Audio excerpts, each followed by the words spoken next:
Hello everyone, welcome back to the new video. Today we are going to solve some mathematics problems which is the based on topic of discount. So without any delay, let's go to the first question. The question is on your screen, that is, in a particular sale, if the market price of the product is rupees 720 and there is 30% discount on it, estimate the discount offered to the consumer who purchased that product. Question है कि किसी cell में एक वस्तु पे जिसका अंकित मूल्य 720 रुपये है, मतलब उस वहां पे उस पे टैग लगा है, प्राइस टैग लगा है 720 रुपये का। And there is a 30% discount on it, और उस पे 30% का डिस्काउंट दे रहे हैं। अब देखिए, कोई भी सेल वगैरह लगती है किसी भी कंपनी की, कहीं पे 30% डिस्काउंट दे रखा हो, कहीं में 10%, कहीं में 20%, है ना। यहाँ भी सेम वही सिचुएशन है।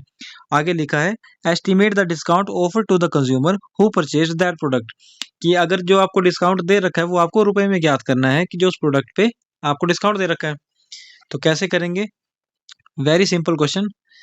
आपको सिंपली लिखना है, अब 720 रुपये तो आपका क्या है, मार्केट प्राइस है ना। तो आपको इसका 30% निकालना है, क्योंकि 30% डिस्काउंट है। तो 720 का 30% कितना होगा, सबसे पहले आपको वो पता होना चाहिए। अब काट दीजिए, एक जीरो से एक जीरो कैंसिल, एक जीरो से एक जीरो। अब इन तीनों को मल्टीप्लाई कीजिए, 3 2 ज़ा 6, 3 7 ज़ा 21। तो क्या आंसर आ गया आपका? 216 रुपये आपका आंसर आ गया पहले क्वेश्चन का। नेक्स्ट क्वेश्चन लेते हैं। क्वेश्चन है the market price of the cycle is 3700 and its discount rate is 10%, then its selling price is. अब देखिए, ये मैं पहले भी समझा चुका हूँ, जिन्होंने मेरी लास्ट वीडियो देखी होगी। एक बार फिर से बताता हूँ कि जो मार्केट प्राइस या फिर अंकित मूल्य कुछ भी होगा या फिर कॉस्ट प्राइस होगा, वो हमेशा 100% होता है ना। अब जैसे ये 100% मान लीजिए, और जो डिस्काउंट वगैरह दे रखा होगा वो आपका उसी में से कम या ज्यादा होगा। अगर डिस्काउंट होगा तो वो कम होगा, अगर प्रॉफिट हो रहा है तो वो फिर ज्यादा होगा, है ना। तो अगर 3700 रुपये इसका मार्केट प्राइस है और हम इसको क्या मान रहे हैं, ये उस चीज का 100% प्राइस है ना। किसी वस्तु का अगर कोई प्राइस दे रखा है तो वो उसका तो 100% होगा ना, 100% वही प्राइस है उसका। अब उस पे वो 10% का डिस्काउंट दे रहा है। अगर 100% में वो 10% का डिस्काउंट दे रहा है, अगर 100 पे 10 का डिस्काउंट, तो कितना बच गया? 90%। ये आपका अंकित मूल्य है, 10% आपका डिस्काउंट है, तो ये 90% क्या होगा? सेलिंग प्राइस, है ना। सेलिंग प्राइस है। तो अब देखिए, अगर सेलिंग प्राइस इसका 90% है, तो अब 90% क्या होगा? 3700 का, 3700 का 90% होगा 90/100। 2 जीरो से 2 जीरो कैंसिल होगी। अब यहाँ पे जीरो, 9 7 ज़ा 63 एंड 9 3 ज़ा 27, और 6 ऐड करेंगे 27 में, तो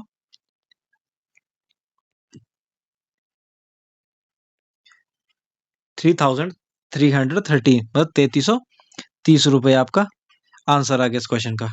ठीक है, नेक्स्ट क्वेश्चन देखते हैं। अब क्वेश्चन है if the selling price of the sofa set is 9000 with a discount rate of 10%, then its mark price is. अब देखिए, यहाँ पे उल्टा केस बन रहा है। ये क्या बोल रहा है कि selling price of the sofa is 9000, है ना, कि कोई सोफा है उसका विक्रय मूल्य कितना है? 9000 रुपये है, with the discount rate of 10%, वो भी कितना? 10% डिस्काउंट देने के बाद। अब लास्ट में जो क्वेश्चन किया था वहां पे दे रखा था कि जैसे ये क्वेश्चन है, यहाँ लिखा market price of the product, product का जो मार्क अंकित मूल्य है वो दे रखा था, पर यहाँ दे रखा है कि कितने में उसने प्रोडक्ट बेचा हुआ है। और क्या बोला है? डिस्काउंट रेट ऑफ 10%, 10% डिस्काउंट के बाद क्या रेट बना था उसका? सेलिंग प्राइस 9000 रुपये।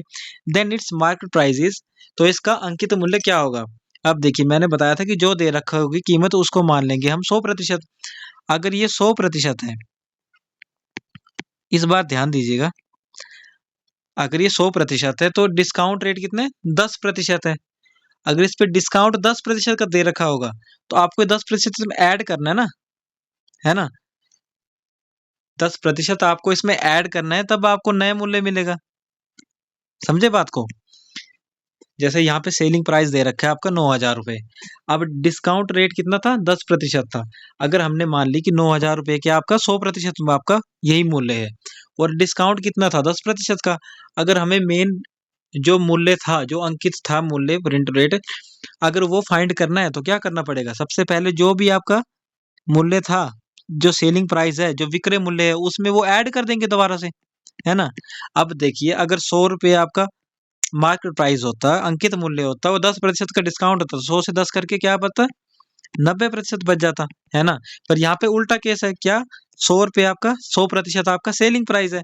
तो अगर 10% का डिस्काउंट के बाद वो प्राइस मिला है, तो इसका क्या मतलब, अगर 100 में 10 ऐड करेंगे वो, तो दोबारा से क्या मिल जाएगा आपको, जो कि अंकित मूल्य था, है ना, जो प्रिंट रेट था वो मिलेगा ना।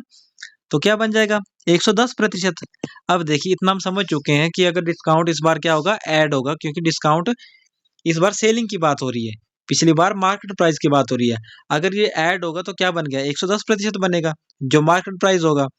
तो कितने का 110%, अब 9,000 का सिंपली 110% निकालना है। 110% मतलब 110/100, 2 जीरो से 2 जीरो कैंसिल कर दो, अब मल्टीप्लाई कर दो, जीरो और जीरो आ गई यहाँ पे।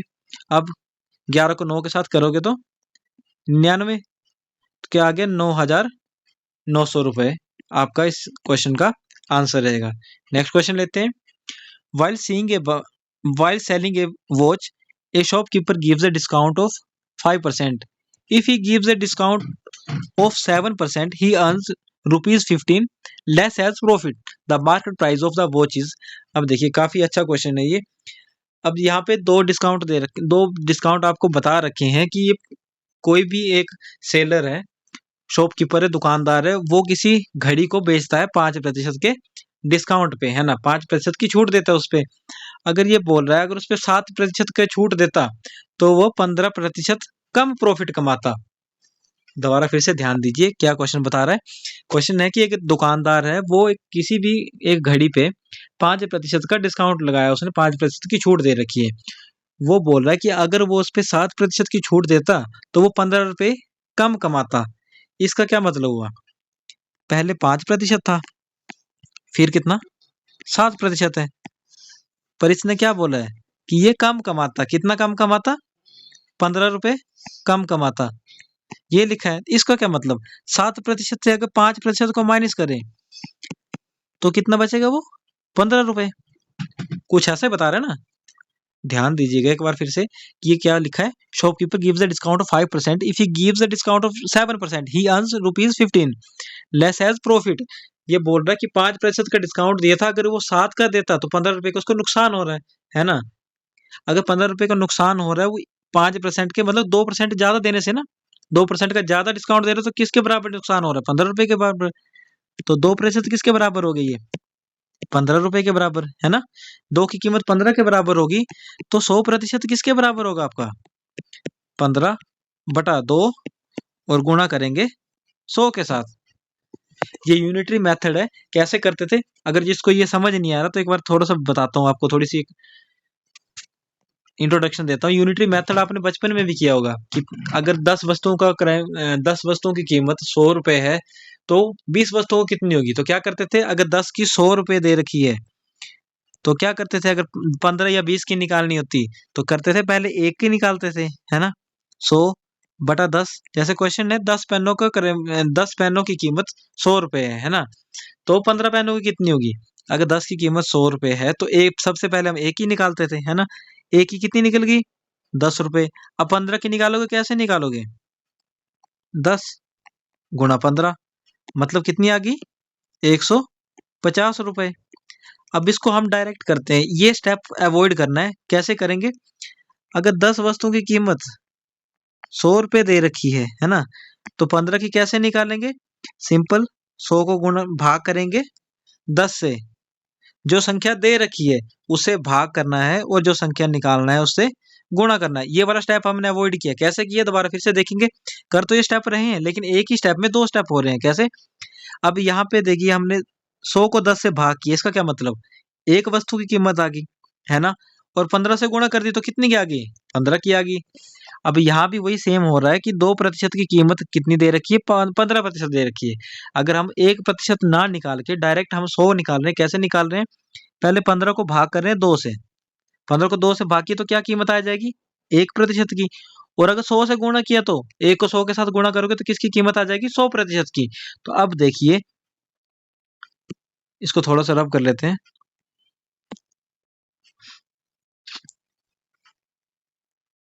ये काफी होगा।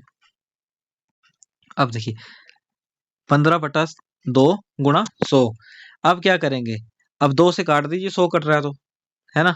2 से काटोगे यहाँ आ जाएगा 50, और 50 को 15 से गुणा करोगे तो 15 5 जा 75, 750 रुपये आपका क्या था, अंकित मूल्य था, मार्केट प्राइस था आपका 750 रुपये। नेक्स्ट क्वेश्चन देखते हैं।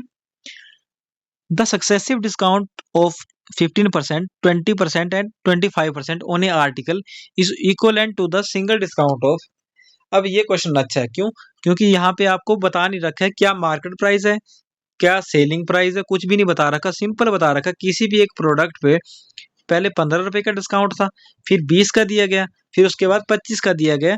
तो बोला एक सिंगल अगर उसमें काउंट करोगे, है ना, पहले एक बार सबसे पहले 15% का डिस्काउंट है, ठीक है, उसके बाद 15 पे फिर 20 का लगा, उसके बाद 20 पे 25 का लगा, तो कैसे करोगे अब, टोटल कैसे करोगे? अब ऐसे थोड़ी करना है कि 15 जमा 20 जमा 25 ये टोटल आ जाएगा, बिल्कुल नहीं। क्यों? अब देखिए, ध्यान दीजिए, जैसे मैंने बताया था कि हमेशा प्राइस को मान लेना आपने 100%। अब अगर 100 पे आपका 15% का डिस्काउंट लग रहा है, 100 से 15 माइनस करोगे कितने बचेंगे? 85, है ना, 85 बच जाएगा। अब आपको जो दूसरा डिस्काउंट लगाना है वो 100 पे नहीं लगेगा, वो लगेगा 85 पे। क्यों? क्योंकि पहले डिस्काउंट के बाद जब दूसरा डिस्काउंट ऑफर होगा तो जो आपका जो मूल्य बचेगा वो 85 बचेगा ना उस चीज का। जैसे 100 रुपए की कोई भी चीज थी, 100 रुपए की कोई वस्तु मान लीजिए आप, 100 रुपए की कोई नोटबुक थी, कोई कॉपी थी 100 रुपए की, तो उस पे अगर 15% का डिस्काउंट लग रहा है तो 100 का 15% कितना होता है? 15 रुपए ही, है ना। तो कितनी कीमत बच गई उसकी? 85 बच गई कीमत। अब बोल रहा है कि 3 बार डिस्काउंट लगा है तो 85 में एक बार 20 का और डिस्काउंट लगेगा, तो इस बार 100 में नहीं लगेगा, इस बार 85 में लगेगा। कितना का डिस्काउंट लगेगा? 20 का, ठीक है।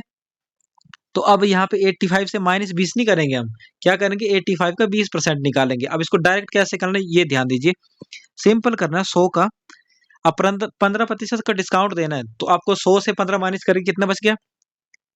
85/100 मल्टीप्लाई बाय, अब 20% का डिस्काउंट है, तो 20% का डिस्काउंट देने के बाद कितना बच जाएगा? 100 से माइनस करेंगे तो 80%, 80/100 मल्टीप्लाई। अब 25 का डिस्काउंट दे रखा है तो कितना करेंगे? 25 माइनस करेंगे 100 से, 75/100। इनको 3 स्टेप में ना करके हम एक ही स्टेप में कर रहे हैं। अगर ऐसे पहले कैसे निकालते हैं, आपने 85% निकाल दिया, फिर 85 का 20% निकाल दो, उसको माइनस करते हैं, है ना, काफी लॉन्ग पड़ जाना था। अब 2 जीरो से 2 जीरो कैंसिल कीजिए, अब काटिए, 25 5 जा, नहीं सॉरी, 25 3 जा 75, और 25 4 जा 100। अब यहाँ 20 अभी कट रहा है, ये यहाँ पे 5, ये 5 से 17, और 17 को मल्टीप्लाई करेंगे 3 से आ जाएगा 51। अब देखिए ये डिस्काउंट नहीं है आपका, पर डिस्काउंट देने के बाद जितना आपके पास बचा हुआ है कीमत कितनी बची है? 51% बच गई है डिस्काउंट देने के बाद आपकी कीमत। लेकिन आपको तो पूछा है कि total equivalent to the single discount की, सिंगल डिस्काउंट कितना मिला है, तो सिंपल करना है, 100 से इसको माइनस कर दीजिए। 100 से जब 51% को माइनस, 100% से जब 51% को माइनस करेंगे, आंसर आ जाएगा आपका 49%, फाइनल आंसर, ठीक है। नेक्स्ट क्वेश्चन लेते हैं। By selling A bag of ₹230, profit of 15 rupees is made, 15% is made. The selling price of the bag when sold at 20% profit will be. अब देखिए ये भी एक सिंपल क्वेश्चन है, अब देखने में आपको कॉम्प्लिकेटेड लग रहा है पर इतना कॉम्प्लिकेटेड है नहीं। क्वेश्चन है, by selling the bag at 230 rupees, कि 230 रुपए में एक बैग बेचने पे प्रॉफिट ऑफ 50% इज मेड, 15% आपको मुनाफा होता है, मतलब लाभ होता है। तो आगे लिखा है, the selling price of the bag when it is sold at 20% profit will be. तो अगर 15% लाभ के बाद आपका सेलिंग प्राइस 230 रुपए है, तो 15% लाभ होगा जब, ध्यान दीजिएगा, इस बार 15% का लाभ हो रहा है ना, इस बार डिस्काउंट थोड़ी है ना, इस बार छूट नहीं दी जा रही, इस बार आपको 15% का लाभ हुआ है। तो 15% का अगर लाभ होता है तो क्या मतलब इसका, 115% बन गया वो, है ना। 115% के बाद क्या बन गया, वो सेलिंग प्राइस बन गया ना 115%, क्योंकि 100 रुपए तो आपका कॉस्ट प्राइस है है ना। 15% लाभ के बाद कीमत बन गई 230 रुपए। तो 115% किसके बराबर दे रखा है आपको? 230 रुपए के। अगर 230 के बराबर 115 दे रखा है, तो आपको करनी है पहले ज्ञात की आपकी इसकी कॉस्ट प्राइस क्या थी। कॉस्ट प्राइस क्या होगी? 100 रुपए, है ना। 100 रुपए अगर कॉस्ट प्राइस है, तो जैसे यूनिटरी मेथड से करवाया था, 230 लिखा कि पहले एक वस्तु की कीमत निकालेंगे कैसे? 115 से गुणा करके। अब देखिए आप सोच रहे होंगे परसेंटेज को क्यों नहीं मल्टीप्लाई कर रहा, क्योंकि यहाँ भी परसेंटेज है वहां भी परसेंटेज है, दोनों कट जाएंगी, है ना। अब यहाँ आ गई एक वस्तु की कीमत, अब निकालनी है 100 की। तो अब क्या करेंगे?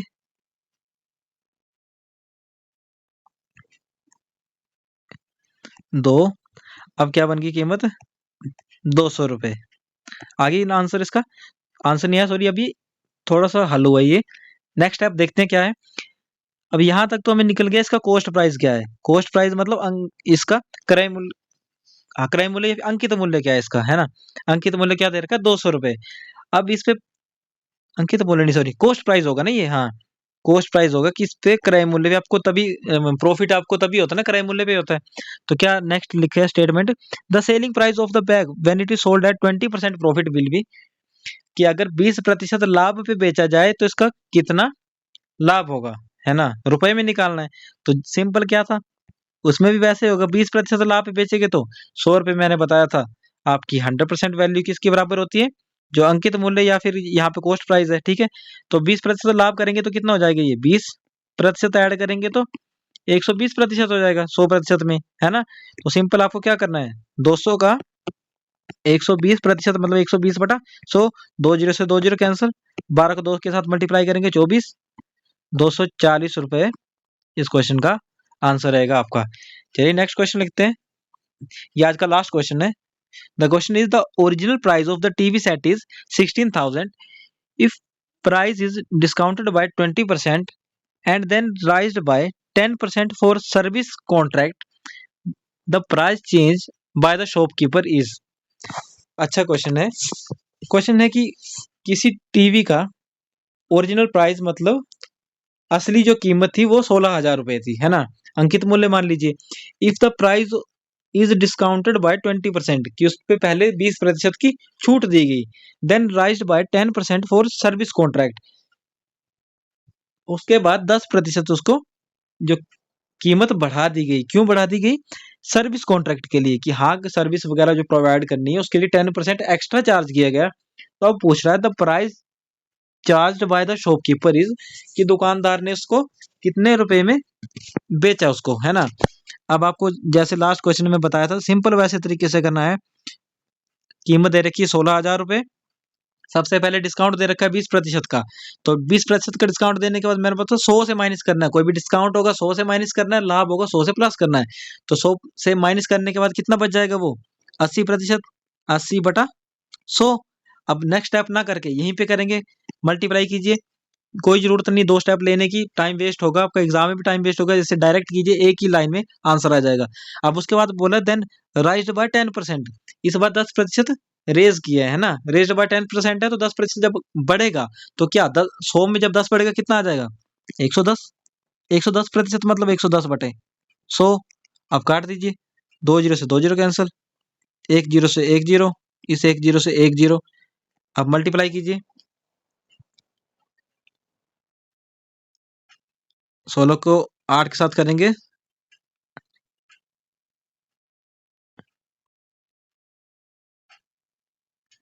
128। अब इसको मल्टीप्लाई करना 11 के साथ, तो यहाँ पे 8, 0, 3 रिमाइंडर,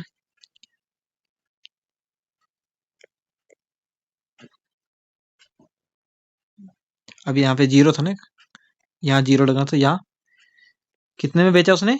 14,080 रुपये में इसको बेचा गया, ठीक है। जिसको समझ नहीं लगी एक बार फिर से देख ले क्या था।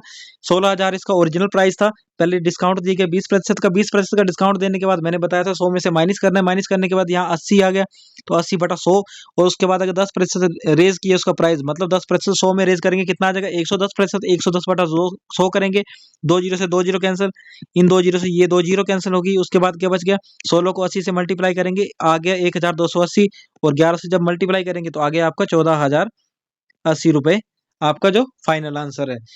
शॉपकीपर में उसको इतने प्राइस में बेचा, ठीक है। आई होप आपको वीडियो पसंद आई होगी। मिलते हैं एक नेक्स्ट वीडियो में किसी नए टॉपिक के साथ, तब तक के लिए good bye, take care, see you in the next video.